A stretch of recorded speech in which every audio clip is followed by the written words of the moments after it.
Kalau seseorang tujuan hidupnya adalah apa yang masuk ke dalam perutnya, maka nilai orang itu adalah apa yang keluar dari perutnya. Wong urip muk sing digoleki muk mangan karo ngombe, urip kepenak, mangan enak, turu tanek, maka nilai harga orang itu adalah senilai tai yang dikeluarkan oleh perutnya.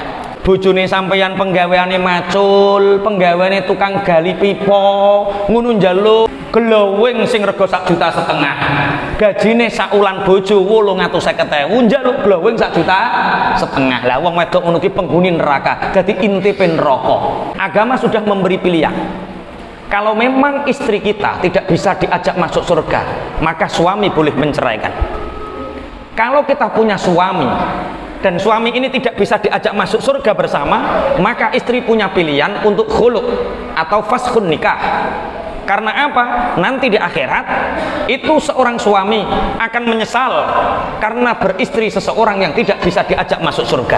Saya bertanya, kalau kita ketemu lelaki terus bilang Yahya itu ganteng, hukumnya seperti apa? Terus atau ketika kita mengidolakan orang Korea, ganteng ya Allah, hukumnya gimana? Memandang orang lain yang orang lain itu dianggap lebih daripada suaminya, maka besok matanya itu melotot, jatuh ke tanah, dieret-eret neng di. Mulane tulung apa neh ngucapno loro ati, Pak. Takokno sing lanang-lanang, umpama ana wong lanang, Pak, wong ki ganteng ya, mangkel sing lanang itu. Mangkel kok. Sampeyan ya mangkel, Pak Pras. Mangkel. Wa ammal arba'atu allawati fin nari famra'atun badiyatul lisani ala zaujiha. Ada 4 wanita penghuni neraka. Semoga ini bukan istri Anda. Yang pertama, imra'atun badiyatul lisani ala zaujiha. Yang pertama, wanita yang lisannya buruk ketika bicara dengan suaminya. Nek ngomong sak ngomong sengol. Sengoli bahasa Indonesianya apa? Ya wis pokoke sengol. Pokoke ngomong sak ngomong gatelno ati. Niku wong wedok sing penghuni neraka. In ghaba anha zaujuha lam tasun nafsaha. Yang kedua, wanita ketika suaminya pergi, dia tidak menjaga dirinya. Bojone lunga, dhewe anan karo wong liya. Bojone mergawe, dhewe lunga karo wong liya. Ini wanita penghuni neraka. Wa in hadara adanathu bilisaniha. Kalau suaminya datang, maka dia menyakiti dengan lisannya. Wa mra'atun tukallifu zaujaha ma la yatiku. Yang ketiga, wanita yang meminta sesuatu yang suaminya tidak mampu. Wanita yang menuntut suaminya sesuatu yang tidak mampu. Iki nek nyontokno piye? Wanita yang menuntut suaminya sesuatu yang tidak mampu. Bojone sampeyan penggaweane macul, penggaweane tukang gali pipa, ngono njaluk glowing sing rega 1,5 juta. Gajine saulan bojo 850.000, njaluk glowing 1,5 juta. Lah wong wedok ngono ki penghuni neraka, dadi intipe neraka. Insyaallah ya glowing tapi ndelok kapasitasé bojone. Wa mra'atun la tasturu nafsaha minar rijal wa takhruju min baitiha mutabarrijatan. Wanita yang masuk neraka adalah wanita yang tidak menutup auratnya untuk orang lain. Dia membuka auratnya, kentol dibuka, apa nih? Rambut dibuka. Auratnya tidak hanya untuk suaminya, tapi auratnya untuk siapa saja yang bisa melihatnya. Kemudian wa takhruju min baitiha mutabarrijatan. Wanita yang keluar dari rumahnya dengan mutabarrijah. Mutabarrijah niku ngetok-ngetokno perhiasane. Mutabarrijah niku mudhiratun li zinatiha wa mahasinihal lirijal. Nduduh-nduduhno perhiasane untuk menarik perhatian orang lain. Nek wong wedok dawa wedok ya biasane nek ning pasar ngenyang apa krimping-krimping lho, Pak. Regane pinten ngene iki karo akeh. Sing coke neh ngene gede sampe teko kene lah ngoten niku. Iku jenenge mutabarrijah. Itu wong desa, nek wong kutha gak. Wong kutha mutabarijah itu melakukan sesuatu di dalam dirinya agar orang lain tertarik. Apapun itu orang lain biar tertarik dengan dirinya. Itu mutabarijah. Itu wanita penghuni neraka. Wa mra'atun laisa laha hammun illal akla wasyurba wan nauma wa laisa laha rugbatun fi sholatin wala fi taatillah wala fi taati rasulih wala fi taati zaujiha. Yang selanjutnya, wanita penduduk neraka adalah wanita yang dia hidup itu hanya untuk makan, hidup itu hanya untuk minum, hanya untuk tidur. Sing dirembuk mau mangan turu, ngombe mangan turu ngombe shopping. Dia tidak memikirkan taatnya kepada Allah, dia tidak memikirkan taatnya kepada Rasulullah, dia tidak memikirkan taatnya kepada suami. Kula nate diceritani rencang. Piyambake niku teng Aqsa, teng Palestina. Ternyata wanita Palestina bertemu dengan wanita Palestina yang lain, itu obrolannya satu. Sudah berapa anakmu yang syahid? Wanita-wanita Palestina itu ngobrolnya, sudah berapa anakmu yang syahid? Anakmu sekarang sudah hafal dari hadis berapa ratus ribu hadis? Berapa sholat sunnah yang dikerjakan putra-putramu? Ini wanita-wanita Palestina. Wanita-wanita Indonesia yang dibahas piye? Wes ngerti jere cita iki lho, apa iki? Di Surabaya iku ndi, Wan? Kuwi lho pinggire pasar turu yang mall gede iku lho. Wes ngerti anu Bonbin. Urung ayo ta rono. Wes ngerti KDS urung ayo ta rono. Lah iki wanita-wanita Indonesia, Pak. Padahal terus Said Abdullah bin Alwi Al-Haddad, mangkana himmatuhu ma yadkhulu batnaha kana qimatuhu ma yakhruju minha. Kalau seseorang tujuan hidupnya adalah apa yang masuk ke dalam perutnya, maka nilai orang itu adalah apa yang keluar dari perutnya. Wong urip muk sing digoleki muk mangan karo ngombe, urip kepenak, mangan enak, turu tanek, maka nilai harga orang itu adalah senilai tai yang dikeluarkan oleh perutnya. Makanya orang itu harus punya nilai hidup, nilai yang kita perjuangkan dalam kehidupan ini. Mulane wong wedok-wedok nek sampean kepingin dadi penduduk surga, ojo ngrembug panganan enak, ojo ngrembug sandangan apik, ojo ngrembugno seberapa taat kita kepada Allah, seberapa taat kepada Rasulullah, seberapa taat kita kepada suami. Fal mar'atu idza kanat bi hadhihi sifat kanat mal'unatan min ahlin nari illa an tatuba. Kalau ada wanita yang mempunyai sifat-sifat keempat wanita yang masuk neraka ini, maka dia dilaknat dari ahli neraka kecuali dia segera bertaubat. Ini ada satu kisah lagi. Wa annahu qalat imra'atun lin nabi inna bani ammi yahtubuni fa akhbirni ma haqqu zauji ala zaujah. Ada seorang wanita lapor kepada Kanjeng Nabi, ya Rasulullah, aku dilamar oleh sepupu anak paman saya. Aku dilamar untuk menjadi istrinya. Kabarkan kepadaku ya Rasulullah, apa hak suami, apa kewajiban istri. Fa in kana syai'an utikuhu tazawwajtuhu. Kalau memang kewajiban itu aku mampu untuk melaksanakannya, aku akan menikahinya. Qala min haqihi an lausala munkharahu daman waqihan fala hasathu bilisaniha ma adat haqqahu law kana yambaghi li basharin ayasjuda li basharin la amartu al mar'ata an tasjuda li zawjiha. Rasulullah menjawab, termasuk hak suami, kewajiban istri adalah seandainya dua hidungnya suami itu keluar darah dan nanah, seandainya dari hidung suami keluar darah dan nanah, maka kewajiban istri adalah seandainya dia membersihkan nanah dan darah dari hidungnya dengan lisannya, dengan lidahnya, itu belum memenuhi haknya. Ijek kurang abot. Seandainya ada perintah sujudnya seorang makhluk kepada makhluk, aku akan memerintahkan seorang istri untuk sujud kepada suaminya.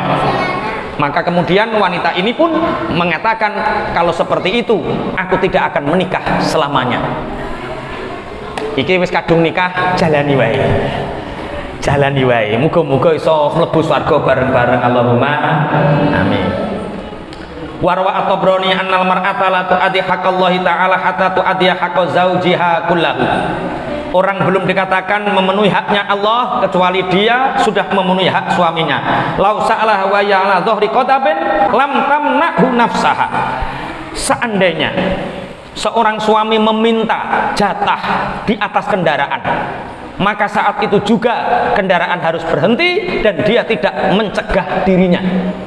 Umpama sampean lunga karo bojone, terus bojone wis kepingin masuk ning dhuwur mobil, kudu mandeg saknalika, kudu diladeni. Iki sing duwe mobil Pak Kiai nggih, nek sepedaan motor piye ya golek nggon sing aman. Ora kok ning dhuwur kendaraan terus ning dhuwur motor barang, ya golek nggon sing aman.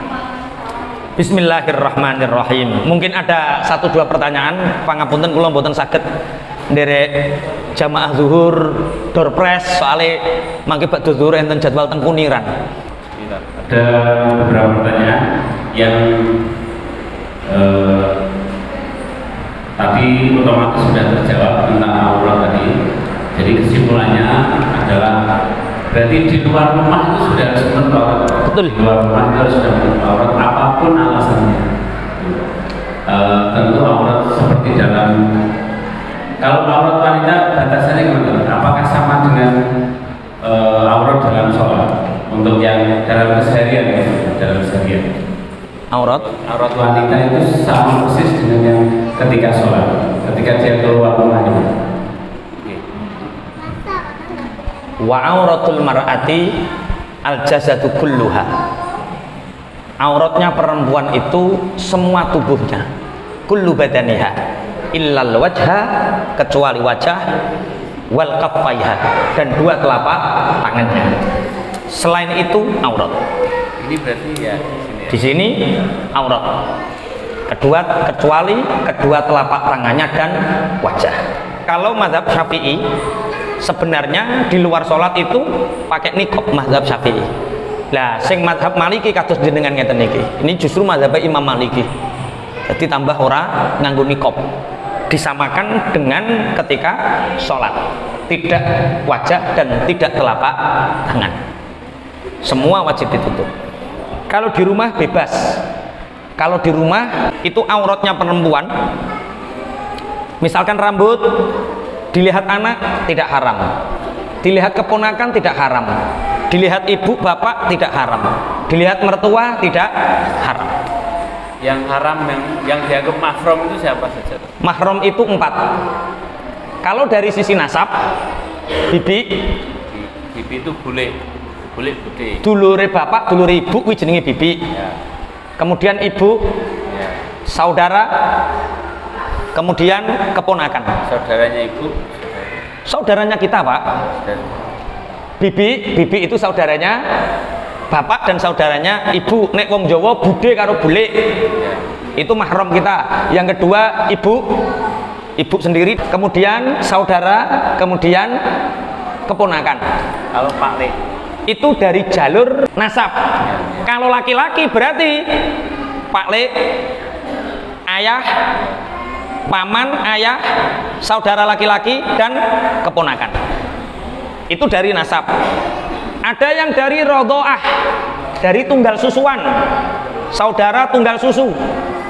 Siapa itu? Bayi yang di bawah usia 2 tahun pernah ngecit 5 kali kecitan, sedotan, maka sudah dianggap anak dari ibu itu dan saudara-saudaranya menjadi saudara sesusuan. Itu mahram. Yang ketiga dari musaharah, dari hubungan mertua. Siapa? Mertua, ayah ibu mertua, itu musaharah, itu mahram kita. Bahkan seandainya sudah cerai, mereka tetap haram dinikahi. Kemudian ada mahram dari lijam'iha, mahram dari mengumpulkannya. Contohnya Bunda Sela duwe adik dinikah pak prabareng lah iku haram. Utawa ponakan karo bule dinikah bareng iku haram. Bareng niku maksudnya dikumpulkan Pak, ora kok saiki adike, sesuk kakake rapopo, ora ngono maksudnya. Dikumpulkan lijam iha. Kalau tidak mengumpulkan boleh.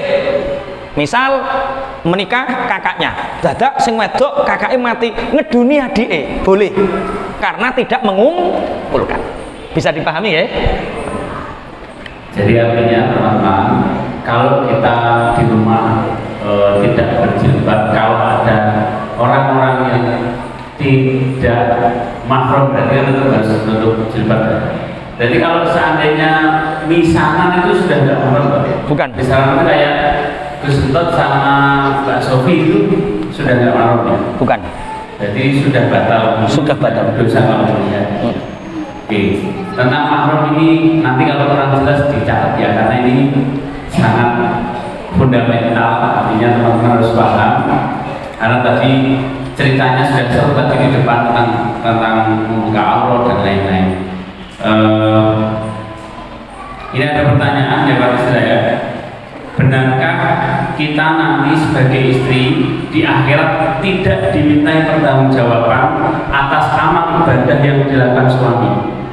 Jadi ini tanya istrinya, tanya apakah memang benar istri itu tidak dimintai pertanggungjawaban tentang amal perbuatannya suami?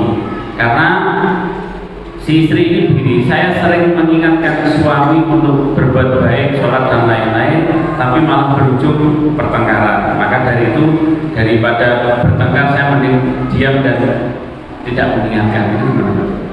Istri di akhirat. Al-akhillau yauma idzin ba'duhum li ba'din aduwwun illal muttaqin. Seorang suami itu punya tanggung jawab terhadap istri. Istri punya tanggung jawab suami terhadap anak, terhadap harta bendanya. Kullukum ra'in wa kullukum mas'ulun an ra'iyatih. Setiap kalian adalah pemimpin dan pemimpin akan dimintai pertanggungjawaban terhadap apa yang dipimpin. Istri akan dimintai pertanggungjawaban, suami akan dimintai pertanggungjawaban terhadap istrinya, istri dimintai pertanggungjawaban terhadap anak dan apa yang berhubungan dengannya. Jadi ora kok sampan somben ora dihisab bojone, dihisab. Tujuan rumah tangga itu tidak lain adalah bersama-sama kita masuk surga. Allahumma. Agama sudah memberi pilihan. Kalau memang istri kita tidak bisa diajak masuk surga, maka suami boleh menceraikan. Kalau kita punya suami dan suami ini tidak bisa diajak masuk surga bersama, maka istri punya pilihan untuk khulu atau faskhun nikah. Karena apa? Nanti di akhirat itu seorang suami akan menyesal karena beristri seseorang yang tidak bisa diajak masuk surga. Besok suami ini akan mencela, gara-gara sampeyan bu, aku klebun rokok. Gara-gara sampeyan jalukane kakean, aku korupsi. Gara-gara sampeyan jalukan kakean, aku gak sempat sholat, gak sempat opo. Jaluk ngene, kerja lali wayah. Ora tau bu, kayak kesempatan ibadah. Al-akhillau yauma idzin ba'd. Begitu juga istri. Besok istri itu akan menyesal. Gara-gara aku duwe bojo sampeyan mas, aku gak tau buk didik ilmu agama. Aku ora tau buk jak salat, aku ora tau buk jak ibadah, zakat, sedekah, saiki aku ning kene neraka. Al-akhillau yauma idzin ba'dhum li ba'dun aduun illal muttaqin. Berbeda dengan orang-orang yang bertakwa. Besok di surga suaminya akan mengatakan, "Dek, terima kasih engkau bersama-sama bareng-bareng karo aku ibadah sehingga aku iso mlebu swarga." Bojone sing wedok ya ora mas, iki gara-gara sampean dadi bojoku ki lho, saiki aku iso klebu swarga.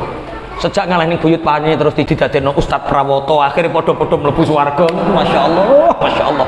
Alhamdulillah, alhamdulillah. Jadi semua dimintai pertanggungjawaban. La yukallifullahu nafsan illa wus'aha. Wala taziru waziratu wizra ukhra. Seseorang tidak bisa menanggung dosa beban orang lain. Masya wong wedok tetap dimintai pertanggungjawaban. Mulane bojone sampai nek kena jak ibadah. Nek ora kena peringatkan. Nek wis nemen gak kena serasa tak terus berarti ketika perempuan itu mengatakan suami saya tidak mau, ya istilahnya ya sudah punya imam seperti itu kan sudah bisa bersikap.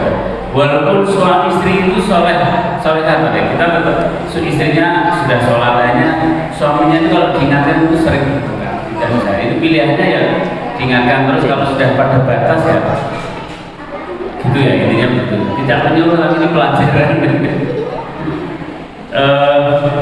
Yang kedua, ini kayaknya mama yang penggemar artis Korea ya, siap-siap yang penggemarnya artis Korea.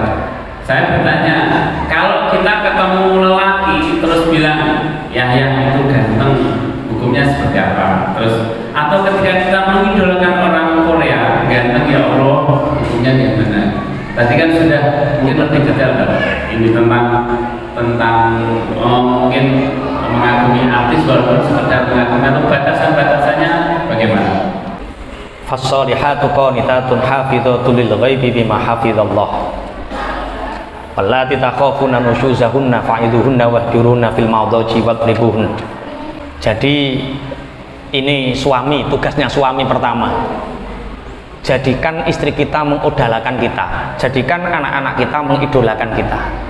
Jangan sampai istri kita mengidolakan orang lain. Jangan sampai istri kita sampai membayangkan dengan orang lain. Kayak gitu tugasnya suami. Lah piye carane ndadekno bojo kita niki ngefan karo kita? Yo beri haknya. Lakukan kewajiban kita. Dapure dicukupi, kasure dicukupi, insyaallah bojo niku nurut. Ngerti artis Korea yang ganteng apa-apa, yo gak tertarik. Adapun mencintai, menyenangi, mengidolakan artis-artis Korea pangapunten. Innamal hayatud dunya la'ibu walah. Wong kok berdelok sinetron Korea itu berarti wong seneng anggur-angguran. So, betul piye? Lah ya wong kok sempate. Lah kok sempate iki lho. Kula niku turu rong sempat. Bojo kula turu rong sempat. Kawe dhek bengi urung sempat. Ngene iki cek pengin turu karo Pak Eko dikek jadwal ning kurinan ngregekno wong Pak Eko iki. Urung turu. Lah ngono kok jek eneng sing kok berdelok artis Korea.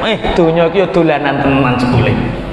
Pangapunten, sebagaimana hadis yang kita baca tadi bahwa ketika ada seorang istri kemudian dia pangapunten mengidolakan orang lain, memandang orang lain yang orang lain itu dianggap lebih daripada suaminya, maka besok matanya itu melotot, jatuh ke tanah, dieret-eret ning ndi. Mulane tulung apa neh ngucapno loro ati, Pak. Takokno sing lanang-lanang, umpama ana wong lanang, Pak, wong ki ganteng ya, mangkel sing lanang itu. Mangkel kok. Sampeyan ya mangkel, Pak Pras.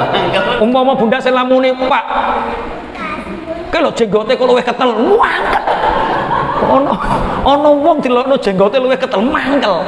Mangane tulunglah jaga lisan kita di depan suami.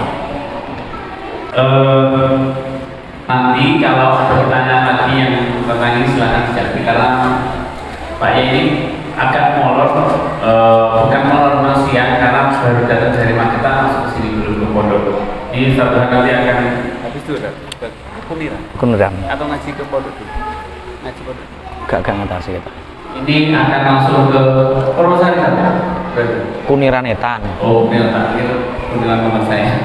Ini karena saya segera ke Kuniran Bali karena jadi kita sudahi, kita cukupi ada satu pertanyaan beberapa, nanti silakan teman-teman bisa bertanya, dikirim ke Jatim, mungkin insya Allah akan dijawab di video. Mungkin nanti Mas Iwan atau Mas Yogi akan merekam beberapa pertanyaan, nanti akan di-share di channelnya Musabah gitu.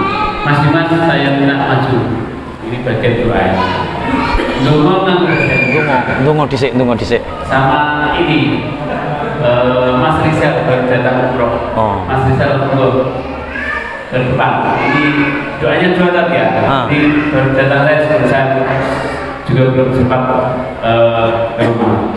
Doanya juga ini ada dua malaikat, maka semoga hajat-hajat kita didoakan oleh Mas Dimas sama Mas Rizal ini bergantian doanya. Anak-anak kita dulu. Bahasa Indonesia, bahasa Jawa, bahasa Inggris untuk. Mas. Bismillahirrahmanirrahim. Mungkin Mungkin kita sedaya tambah. Bismillahirrahmanirrahim. Semoga kita semua dapat rahmat berkah rezeki banyak. Amin, amin. Banyak soleh-soleha. Dirahmati. Amin. Diampuni. Amin ya Allah. Terus mengalir terus. Rabbana atina fid dunya hasanah wa fil akhirati hasanah wa qina adzabannar. Amin ya Allah. Amin ya Allah. Amin ya Allah. Untuk wali sih Pak.